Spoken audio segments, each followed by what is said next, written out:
In the last video we discussed about the resources. Okay, so today also we'll discuss about the resources.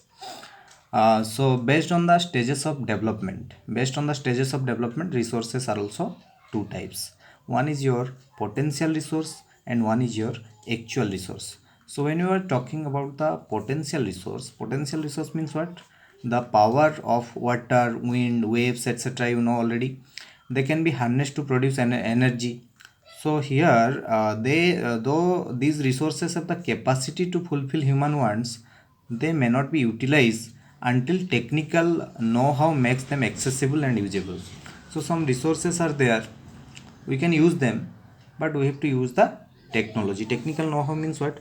Technology. Without technology, we cannot use them. So if technology will be developed, if infrastructure will be developed, then definitely we can develop these kinds of resources. So they are what nowadays what is happening, they are exploited presently, remain as stock. So these resources are there, we can use them, but till now some resources we are not use them, we are not able to use them due to the less of technical knowledge, technical know-how. For example, we can take suppose the water of sea. The water of sea, we can use it as a drinking water, but we have to spend a lot, we have to spend very advanced technology for that. Okay, so did you understand? So these are known as potential resources. They have the potentiality to fulfill our needs, but we have to use the technical know-how. So then actual resources means what? Natural substances whose locations are condition have been determined and which are already being utilized by present generation are termed as actual resources. They have already been utilized. So these resources we have know how much they are quantity they have already determined and which are already being utilized. Okay, so what they are doing, first they will search in which area they are there, and then they will search the quality, they will know the quality of the resources, then they will obtain it. Okay, so the coal and iron reserves of USA, which have helped in rapid industrialization of the country, are its actual resource. So on the basis of stages of development, resources are of two types. One is potential and one is actual.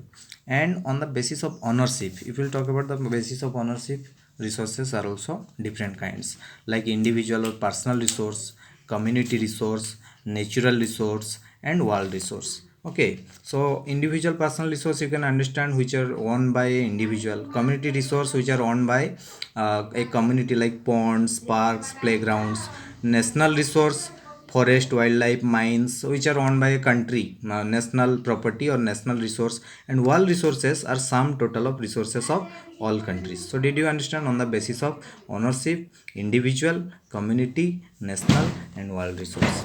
Then on the basis of distribution, uh, resources are also two types. One is ubiquitous resource and one is localized resource. Ubiquitous resource means which you can find everywhere you can find the ubiquitous resource, like sunlight, wind, etc. are found everywhere. Localized resource means coal, petroleum, which are found in particular places on the earth. Okay, so did you understand? So in this video what we discuss, discuss about the resources, division of resources on the basis of stages of development, like potential resource and actual resource, and on the basis of ownership, individual. So on the basis of ownership, individual, community, national, and world resource, and on the basis of distribution, ubiquitous and localized resource. So next thing we will discuss in the next video. Thank you.